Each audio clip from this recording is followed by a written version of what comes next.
Sir मेरे पास 3 shares हैं आयशर मोटर्स के एट 3679। तो मैं जानना चाहती हूँ कि मुझे इस लेवल पे एवरेज करना चाहिए, उसे आगे इसके अप मूव आने का चांस है या नहीं? लिए क्यों थे? लॉन्ग टर्म के हिसाब से लिए थे Bharti ma'am? No sir, short term around 3 to 6 months। Positionally trade करने का मन था 3600 के आसपास, 3680 के लेवल्स पे लिए हुए, 3300 के आसपास कामकाज। शर्मिला, थोड़ी सी दिक्कत आ गई, वो कुछ तगड़े नए लॉन्चेस, वो कंपटीशन इंटेंसिफाई होने का डर, और जिसके पास मार्केट शेयर होगा लूज तो वही करेगा। तो ये सब डर सता रहा है इस समय, लेकिन इन्होंने भी कुछ लॉन्चेस की बात कर दी है, कुछ प्लान कर दिए बड़े बड़े लॉन्चेस। क्या करूं आयशर मोटर्स में? मेरा टाइम होराइजन 6 महीने का है मोटा मोटी। बिल्कुल, और जैसे कि आपने कहा कि जो कंपटीशन का डर इंटेंसिफाई हुआ उस वजह से ये स्टॉक करेक्ट हुआ। मेरे हिसाब से वो करेक्शन थोड़ा बहुत नी जर्क था, क्योंकि अभी तो अनाउंसमेंट आई है कि बजाज ऑटो ब्रांड के साथ करार उनका एक प्रोडक्ट निकलेगा, but we are here to see the launch etcetera, और उसके बाद हम ये देख सकेंगे कि उसका एक्चुअली क्या इम्पैक्ट होता है। उसके साथ साथ मेरे हिसाब से जब कभी हमने इस तरह की चीज देखी है तो मार्केट हैज एक्चुअली एक्सपैंडेड, तो वो भी एक चीज हो सकती है, क्योंकि हम देख रहे हैं कि इस तरह की जो हायर प्राइस स्पाइक्स है उनका मार्केट एक्सपैंड हो रहा है इंडियन कॉन्टेक्स्ट। तो मुझे लगता है कि ये जो डर था वो थोड़ा ओवर डन था, लेकिन we can't rule away the fact कि ये नियर टर्म कंसर्न रहेगा और शायद स्टॉक इतना जल्दी ऊपर नहीं जाए। तो मेरे हिसाब से थोड़ा आपको पेशेंस रखना होगा। अगर फिर से हम थोड़ा करेक्ट होकर रिकवर भी हुआ है, फिर से उस तरह का कोई करेक्शन देखते हैं तो आप एवरेजिंग का सोचिए। फिलहाल आपके पास जो स्टॉक है उसके साथ बने रहिए, मेरे हिसाब से ये बहुत अच्छी कंपनी है, लेकिन यस आई थिंक ये नियर टर्म कंसर्न्स रहेंगे। घबराना नहीं है, थोड़ा सा नी जर्क रिएक्शन था, वो प्रतिस्पर्धा जो बढ़ रही थी इसके चलते स्टॉक करेक्ट हुआ था। होल्ड करिए मैम, और यहां से कोई डिप्स आते हैं तो चाहें तो और फर्दर एक्यूमुलेट किया कर सकते हैं एवरेजिंग करने के लिहाज से। थोड़ी सी शर्मिला की ऑडियो हेजी से आ रही, डॉक्टर साहब उसे सॉर्ट आउट करिएगा, लेकिन I am hoping Bharti ma'am आपको भी सब समझ में आया होगा जो शर्मिला कह रही थी। गांधी नाम से गुजरात से डॉक्टर निशा बत्रा गुलाटी आपको स्क्रीन पे अब नजर आएंगी। डॉक्टर निशा, अगर आप शो देखते हो तो पहला सवाल तो आप समझ गए होंगे मेरा क्या आने वाला है। कौन से वाले? हाँ मैं डॉक्टरेट हूँ सर केमिस्ट्री में। अच्छा, कब से शेयर बाजार से जुड़े हो निशा मैम? सर अभी स्टार्ट किया 6-7 मंथ से। और कैसा गया है 6-7 महीना? बढ़िया चला, नहीं चला, दिक्कत आ रही है? हाँ जी, नहीं ठीक चला, बस 2 में थोड़ा दिक्कत लग रहा है मुझे। और वो 2 ही आज के सवाल भी हैं क्या? हाँ जी। पहला कौन सा है डॉक्टर? दीपक नाइट्रेट ले रखा है सर मैंने। हाँ। 2253 के वेट पे 80 शेयर्स। 80 शेयर्स 2253। और ये लॉन्ग टर्म के लिए लिया हुआ था? जब लिया था तब लंबी अवधि के हिसाब से सोचा था? सर ये पोजिशनली सोचा था, पर लंबी अवधि तक होल्ड कर सकती हूँ, कोई ऐसा प्रॉब्लम नहीं है। तो मतलब बेसिकली किया तो ट्रेड था, अभी मामला फंस गया है तो आप रखने में कोई दिक्कत नहीं, अगर एक्सपर्ट कहे रखने के लिए, है ना? हाँ जी। समझ गया शर्मिला मैम, ये सारे केमिकल्स के साथ सिमिलर दिक्कतें सब ऐसे ही करेक्ट हुए हैं और हम सब थोड़ा सा फंसे हुए हैं। अब मेरी बाइंग से 300-325 रुपए नीचे, पढ़ने लिखने में तो अच्छी लगती है कंपनी, पर क्या मैक्रोज वाकई बहुत खराब हो गए इन सब के? दिक्कतों में और आएगा ये स्टॉक, क्या निकलूं या बने रहूं?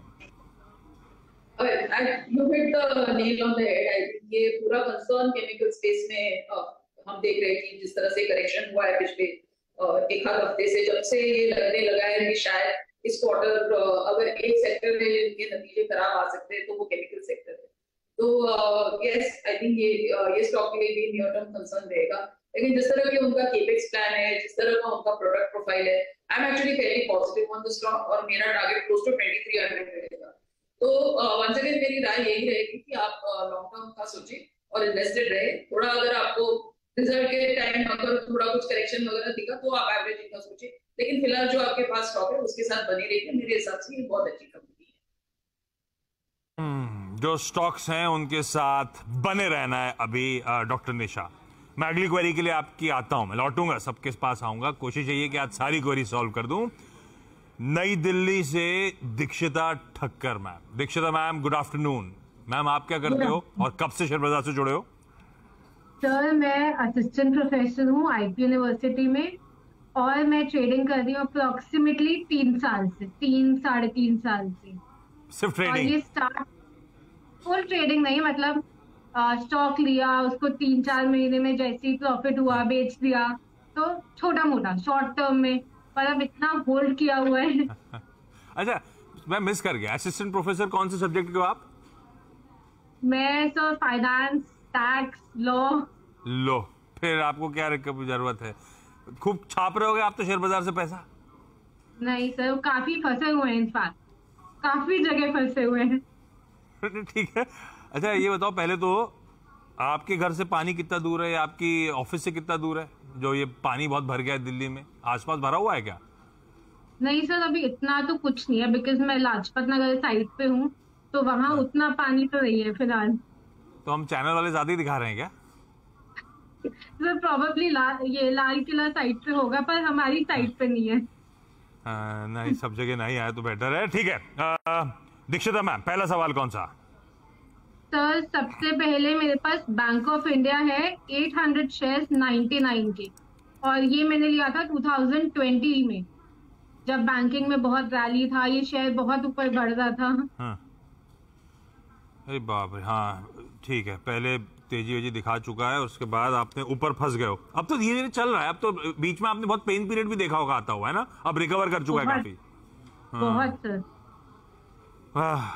शर्मिला, क्या करा जाए भाई, बहुत ऊपर फंसे थे। आज 2020 का लिया हुआ माल 2023 में आते आते भी 22 रुपीज नीचे ही कामकाज कर रहा है, और कोई फेडरल बैंक वगैरह के रिजल्ट थोड़े से क्वेश्चन मार्क उठा रहे हैं कि ऐसा ना हो वो जो साइकिल, वो एनआईएम एक्सपेंशन वगैरह, एसेट क्वालिटी इंप्रूवमेंट वगैरह कहीं थम ना जाए।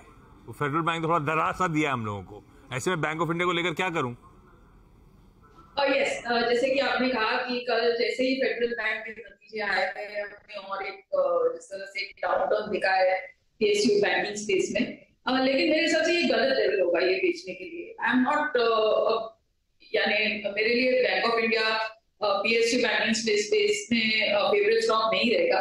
लेकिन हैविंग सेड दैट, मुझे लगता है कि 76 का प्राइस गलत प्राइस होगा बेचने के लिए। मेरा टारगेट इसमें 95 का रहेगा, तो आप एक बार नतीजों का इंतजार करें और अभी के लिए मेरे हिसाब से होल्ड करें। एक ये ठीक है, डर तो लग गया है, लेकिन एक फेडरल बैंक से जरूरी नहीं है कि वही उसी ब्रश से पूरे सेक्टर को पेंट करें। नतीजों का इंतजार करिए, अभी तो कुछ भी नहीं करना है, होल्ड करिए, रिजल्ट्स को असेस करिए, उसके बाद कुछ फैसला लेंगे। होल्ड है मैम आपका ये bank of India. Bharti ma'am, अगला सवाल कौन सा आयशर मोटर्स के बाद? Sir, 20 shares Gujarat Alkalies at 886. What should I do now? ये भी ट्रेडिंग वाला मामला था ना सर? ये बहुत इनिशियल स्टेज पे लिया था मैंने, मुझे कोई नॉलेज नहीं था और स्टॉप लॉसेस वगैरह का, तो फंस गई उस शेयर में। नहीं, जब आपने लिया था मेरे ख्याल से वो 800-900 के जोन्स पे, उस समय बड़ा केमिकल, क्योंकि यूफोरिया सा भी हो गया था, सबको केमिकल ही पसंद आ रहा था, ये सच भी है। ठीक है, एवरेज करके मैंने 86 किया है। अच्छा, पहले 10 लिए थे, फिर 10 और ऐड कर लिया, ऐसा हुआ क्या? ठीक है। 886 खड़ा हुआ है 673 पे, हालांकि वो गिरावट का सिलसिला थमता हुआ तो नजर आ रहा है शर्मिला, लेकिन क्या करना चाहिए स्टॉक में? बिल्कुल, I think just to add, जो हमने पहले डिस्कशन किया था केमिकल स्टॉक्स के बारे में, जैसे कि आप कह रहे थे कि एक समय पे सबको केमिकल स्टॉक्स पसंद आ रहे थे क्योंकि उसमें वो पूरा कोविड का टेलविंड था, तो सब एक China plus one manufacturer supplier ढूंढ रहे थे ताकि उनको पूरी तरह चाइना पे डिपेंडेंट नहीं रहना पड़े। लेकिन वो चीज भी बदली है।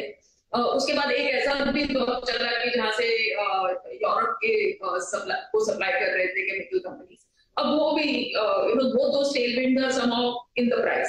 तो हो क्या रहा है कि वो टेलविंड निकल गया, और उसके साथ साथ ये खबर चली है कि यहाँ पर नतीजे इस क्वार्टर थोड़े नरम रह सकते हैं पूरे सेक्टर के लिए। तो ये पेन मेरे हिसाब से बना रहेगा थोड़े समय के लिए, इतना जल्दी ये जाने वाला नहीं है। हैविंग सेड दैट, मुझे लगता है कि जैसे मैं सेड वो Deepak nitrite, of course I think Gujarat alkali मुझे इतनी पसंद नहीं है दीपक नाइट्राइट जितनी, लेकिन ये प्राइस मेरे हिसाब से गलत प्राइस होगा बेचने के लिए। यहाँ पे मेरे टारगेट्स क्लोज टू 800 रहेंगे, तो मेरी राय में अभी के लिए आप बदल दें। तो भाई आपके भाव के करीब जा सकता है, ये गलत प्राइस होगा बेचने के लिए। होल्ड करना है। शर्मिला के खुद के टारगेट स्टॉक के 800 रुपए के आसपास के होल्ड करके चलिए मैम। डॉक्टर निशा, अगला सवाल कौन सा? सर मेरे पास 75 शेयर्स हैं एसबीआई कार्ड के 904 के रेट पे। क्या कर रहे हैं? और ये कितने समय के लिए क्यों लिया था बेसिकली? सर वही पोजिशनली लिया था, बट होल्ड कर सकती हूँ इसको लॉन्ग भी। कोई पोजिशनली मतलब आप 3-4 महीने के हिसाब से रखते थे बेसिकली, ऐसा आइडिया लेके चलते थे? सर यही है कि 10% आया, 5% आया, बस। नहीं तो ये चुना कैसे जाता है? जब पोजिशनल स्टॉक ढूंढते हो तो ये चार्ट्स पे स्टडी कर रहे थे या कोई बता रहा था या अपने मन से कुछ भी? मोमेंटम में था। हाँ ठीक है, उस टाइम पे मोमेंटम, तो मोमेंटम वाले स्टॉक्स पे हमेशा स्टॉप लॉस लगाना जरूरी है। जब मोमेंटम अनफेवरेबल होता है तो दिक्कतें उतनी ज्यादा पलट के आती हैं।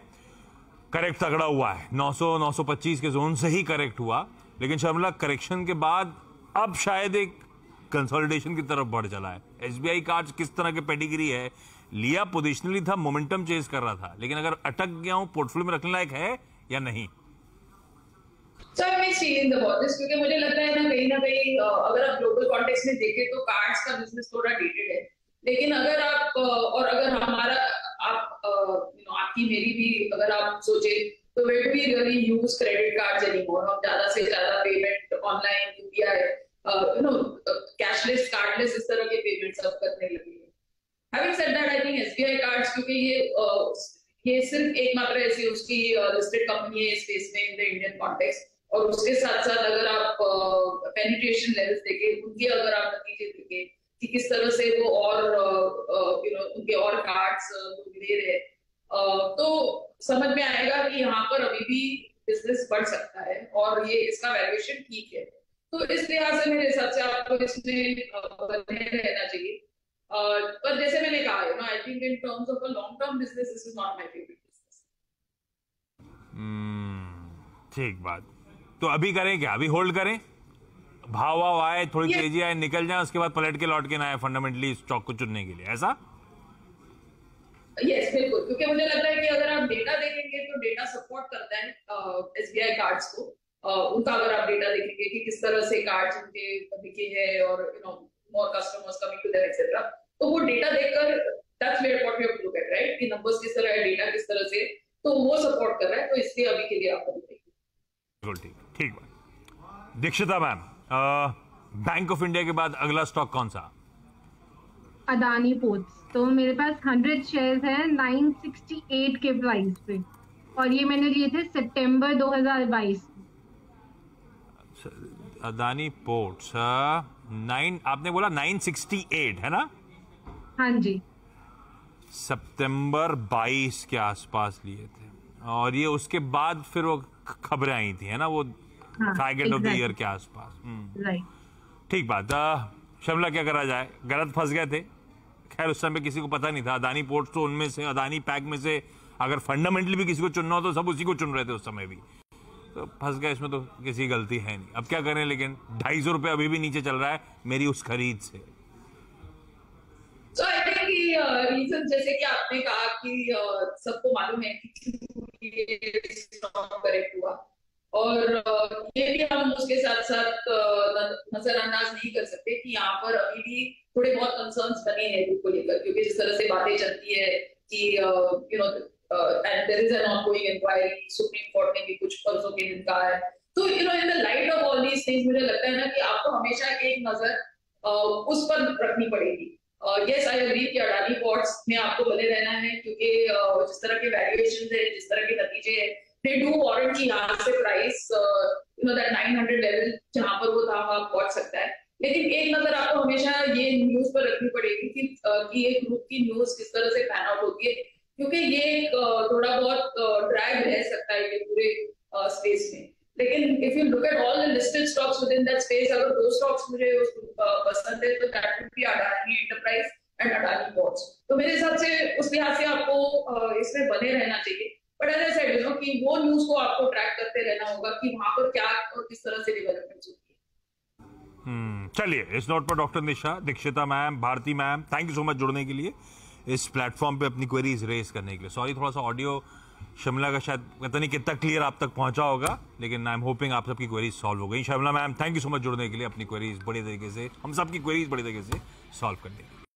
बता दें कि मनी कंट्रोल पर दिए गए विचार एक्सपर्ट्स के अपने निजी विचार होते हैं। वेबसाइट या मैनेजमेंट इसके लिए उत्तरदायी नहीं है। यूजर्स को मनी कंट्रोल की सलाह है कि कोई भी निवेश निर्णय लेने से पहले सर्टिफाइड एक्सपर्ट की सलाह लें।